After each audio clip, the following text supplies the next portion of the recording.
Hello everyone, welcome to our YouTube channel Judicial Adda. आज का topic है हमारा सिटीजनशिप, जो टॉपिक आजकल बहुत ही चर्चा में है। सिटीजन किसी स्टेट का वो होता है, वो पर्सन होता है जिसको सारे सिविल और पॉलिटिकल राइट्स उपलब्ध होते हैं, अवेलेबल होते हैं। जैसे हमारे भारत में अगर मैं बात करूं तो अगर आप सिटीजन हैं तो आर्टिकल 15, 16, आर्टिकल 29, आर्टिकल 30 मीन्स कि आपको right to freedom of expression and speech है, और right to equality for opportunity in public employment है ना। और आपको बहुत सारे अधिकार, यानी कि आप अगर गवर्नमेंट में कोई ऑफिस, कई सारे ऑफिसेस हैं गवर्नमेंट में जिसको सिर्फ आप अगर एक नागरिक हैं तभी होल्ड कर सकते हैं। जैसे कि सुप्रीम कोर्ट के जज आप तभी बन सकते हैं जब आप सिटीजन हैं भारत के, हाई कोर्ट के जज, गवर्नर किसी स्टेट का, प्रेसिडेंट आप तभी बन सकते हैं जब आप सिटीजन हैं। तो कई सारे ऐसे ऑफिसेस हैं जो कि एक नागरिक ही होल्ड कर सकता है। और हम बात करें तो आप अगर एक सिटीजन हैं तो ही आप वोट दे सकते हैं, चाहे हम हाउस ऑफ पीपल की बात करें, लेजिस्लेटिव असेंबली की बात करें, उसमें आप वोट दे सकते हैं। साथ ही साथ आप इनके मेंबर, यूनियन या स्टेट लेजिस्लेचर के मेंबर तभी बन सकते हैं जब आप सिटीजन हैं। तो भारत में ये डिसाइड करने के लिए कि कौन सा पर्सन सिटीजन है, कौन सिटीजन नहीं, किसको सिटीजनशिप दी जाएगी, किसको सिटीजनशिप नहीं दी जाएगी, इसको हम दो कॉन्टेक्स्ट में पढ़ेंगे। आज इस वीडियो में यही हम चर्चा करेंगे। लेकिन उससे पहले मेरी आपसे यही रिक्वेस्ट है कि प्लीज आप मेरे वीडियो को सब्सक्राइब करें, लाइक करें, शेयर करें, ताकि मुझे मोटिवेशन मिल सके।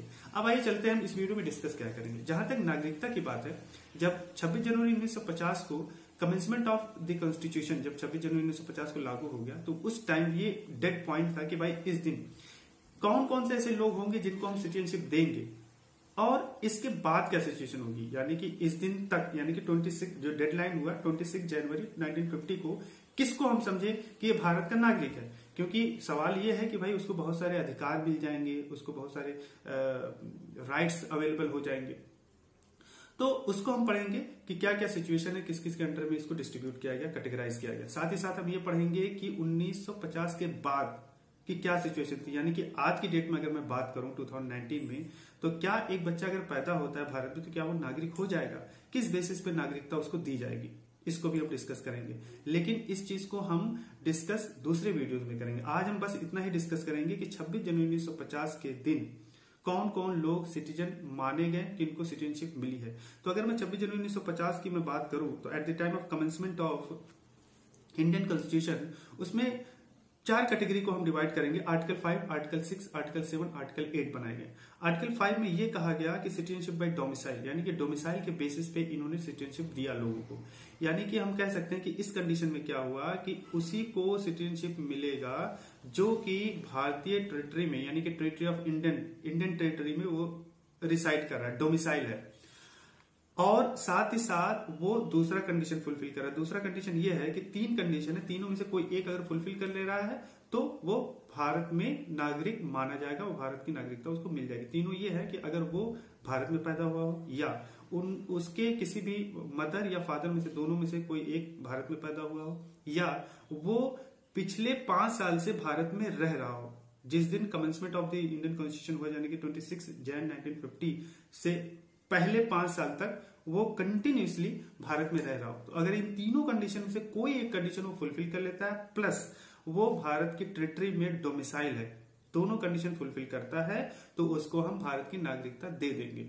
तो question arises, what is domicile. Domicile हम किसे कहेंगे? डोमिसाइल उसको कहते हैं जब इंसान किसी, मान लिया भारत के देश में कोई बंदा रह रहा है और ये प्रिजम्पशन लेके चल रहा है, उसके दिमाग में ये इंटेंशन है कि मैं परमानेंटली यहाँ पे सेटल हूंगा। अगर कोई बंदा बाहर से आया है, कोई पर्सन भारत में रह रहा है और उसको पता है कि मैं 5 साल जॉब करने के बाद ये छोड़ दूंगा ये देश और फिर अपने देश में चला जाऊंगा, तो उसको हम डोमिसाइल नहीं कहेंगे। वो सिर्फ रेसिडेंस है। रेसिडेंस और डोमिसाइल दोनों अलग अलग चीज होती है। रेसिडेंस का मतलब होता है कहीं पे आप सिर्फ रह रहे हैं, परमानेंटली सेटल्ड नहीं हुए हैं। तो आपको डोमिसाइल ऐसे समझना है। As far as the definition of domicile is concern, there is no particular definition of domicile in Indian constitution, कहीं इसको परिभाषित नहीं किया गया है। तो ये आर्टिकल 5 हमारा हो गया। आर्टिकल 6 की हम बात करते हैं। आर्टिकल 6 बात करता है सिटीजनशिप ऑफ इमाइग्रेंट्स फ्रॉम पाकिस्तान, यानी कि पाकिस्तान से जो लोग आए थे भारत में, उनको कैसे सिटीजनशिप दी जाएगी। तो इसके 2 डेडलाइन रखेंगे।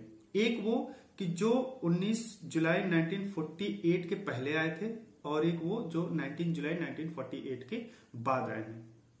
तो इसमें यह कहा गया कि अगर आप एक कंडीशन ये फुलफिल होनी चाहिए कि आप वो पर्सन या उसके पेरेंट्स में से, मदर फादर में से कोई एक भारत में पैदा हुआ हो या उनके ग्रैंड पेरेंट्स भारत में पैदा हुए हों, तो उनको सिटीजनशिप दे दी जाएगी। अब क्वेश्चन अराइज होता है कि दो सिचुएशन है। अगर वो पर्सन 19 जुलाई 1948 के पहले आया हुआ है तो वो ये देखा जाएगा कि क्या वो ऑर्डिनरी रिसाइडिंग है इंडिया में, ऑर्डिनरी रेसिडेंट है इंडिया में, और वो इंडिया में, फिर उसके बाद वही कंडीशन फुलफिल करना पड़ेगा, तो उसके बाद उसको सिटीजनशिप दे दी जाएगी। सेकेंड कंडीशन ये है कि अगर वो 19 जुलाई 1948 के बाद आया हो तो क्या होगा, तो उसको ये देखा जाएगा कि क्या वो इंडिया में बॉर्न है या either of his parents India में बॉर्न है या उसके ग्रैंड पेरेंट्स इंडिया में बॉर्न है। साथ ही साथ ये देखा जाएगा कि क्या उसको एज ए सिटीजनशिप रजिस्ट्रेशन दिया गया है, किसी ऑफिसर ने, जो कि गवर्नमेंट ने ऑथराइज किया, वो ऑफिसर ने क्या उसको रजिस्टर्ड कर लिया एज ए सिटीजन। तो ये कंडीशन फुलफिल करनी पड़ेगी। अगर वो ये फुलफिल करता है और पाकिस्तान से आया है वो, तो उसको हम नागरिकता दे देंगे। अब 19 जुलाई 1948 का ही डेडलाइन क्यों रखा गया? 1948 में एक्चुअली परमिट अलाउ किया गया था, परमिट 1948 में स्टार्ट होता है, इसीलिए इनका डेडलाइन रख लिया। अब ये हमारा हो गया आर्टिकल 6। आर्टिकल 7 में आते हैं। आर्टिकल 7 में citizenship of migrants of Pakistan के बारे में डिस्कस किया गया, यानी कि वो लोग जो 1947 में जब बंटवारा हो रहा था, 1 मार्च 1947 में जब बंटवारा हो गया था, तो वो लोग पाकिस्तान चले गए थे। तो पहले तो आर्टिकल 7 मैं बता दूं कि आर्टिकल 7 में इन्होंने ये कहा कि जो लोग पाकिस्तान चले गए हैं उनके सिटीजनशिप को सीज किया जाता है इररिस्पेक्टिव ऑफ आर्टिकल 5 और आर्टिकल 6। यानी कि मैं बता दूं कि आर्टिकल 7 जो है वो आर्टिकल 5 और आर्टिकल 6 को ओवरराइड करता है, यानी कि बंटवारे के टाइम जो पाकिस्तान चला गया उसकी सिटीजनशिप रद्द कर दी जाती है। हाँ, लेकिन वो इंसान अगर आना चाहता है, रीसेटल होना चाहता है इंडिया में परमानेंटली, तो उसको हम एज पर आर्टिकल 6 के हिसाब से सिटीजनशिप दे देंगे। यानी कि 19 जुलाई 1948 के बाद अगर वो आता है इंडिया में, तो उसको हम सिटीजनशिप दे देंगे और वो फिर आर्टिकल 6 फॉलो करते हुए उसको सिटीजनशिप मिल जाएगी। ये आर्टिकल 7 कहता है, और 5 और 6 को ये ओवरराइड करता है।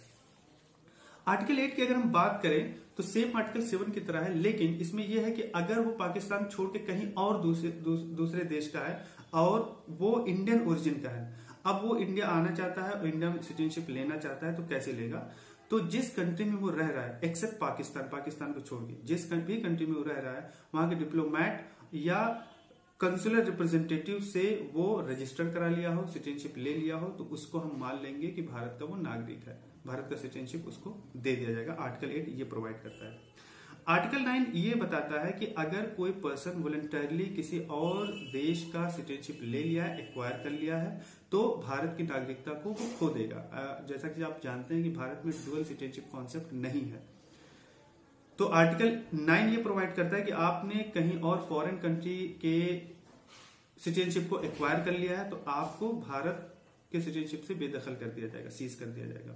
आर्टिकल 10 ये कहता है कि कोई भी पर्सन भारत का नागरिक समझा जाएगा, कंटिन्यू रहेगा एज पर फोरगोइंग प्रोविजन जो हमने पढ़ा, आर्टिकल 5, 6, 7, 8 हमने ये पढ़ लिया, तो इसके अकॉर्डिंग आप सिटीजनशिप माने जाएंगे। लेकिन आर्टिकल 10 ये गवर्नमेंट को पावर देता है कि इसके बाद, यानी कि गवर्नमेंट, पार्लियामेंट जो है, कोई भी लॉ बना के किसी भी सिटीजन की सिटीजनशिप को सीज कर सकती है, उसको खत्म कर सकती है। ये प्रोविजन बताता है आर्टिकल 10। और अब मैं बता दूं आपको, ये पूरा था कि 26 जनवरी 1950 को डेडलाइन मानते हुए किस किस को सिटीजनशिप दिया जाएगा। अब हम नेक्स्ट वीडियो में हम ये डिस्कस करेंगे कि जो इसके बाद पार्लियामेंट की जो पावर है, जो आर्टिकल 11 देता है पार्लियामेंट को पावर, कि पार्लियामेंट कोई भी लॉ बना सकती है रिलेटेड टू सिटीजनशिप, जैसा कि सिटीजनशिप एक्ट 1955 हमारे पास है। अब 1955 के तहत क्या होता है, आर्टिकल सिटीजनशिप एक्ट 1955 के तहत क्या होता है, पार्लियामेंट को पावर, पार्लियामेंट लॉ बनाएगी, किसी को सिटीजनशिप दे सकती है, किसी को नहीं दे सकती, जैसा भी लॉ। तो सिटीजनशिप एक्ट 1955 को हम नेक्स्ट वीडियो में डिस्कस करेंगे। उसमें क्या क्या प्रोविजन है किसी पर्सन को सिटीजनशिप देने के लिए, है ना, क्या मेथड्स है, कैसे आप सिटीजन बन सकते हैं। उसके बाद उससे भी नेक्स्ट वीडियो में हम ये डिस्कस करेंगे कि जो अमेंडमेंट्स हुए हैं सिटीजनशिप एक्ट में, और अभी आप देख रहे हैं कि सिटीजनशिप अमेंडमेंट बिल टेबल किया जाएगा कमिंग डेज में, जल्दी टेबल होने वाला है, तो उसमें क्या प्रोविजंस है, इसको हम सारे नेक्स्ट वीडियो में डिस्कस करेंगे। सो आपने हमें समय दिया, उसके लिए थैंक यू सो मच।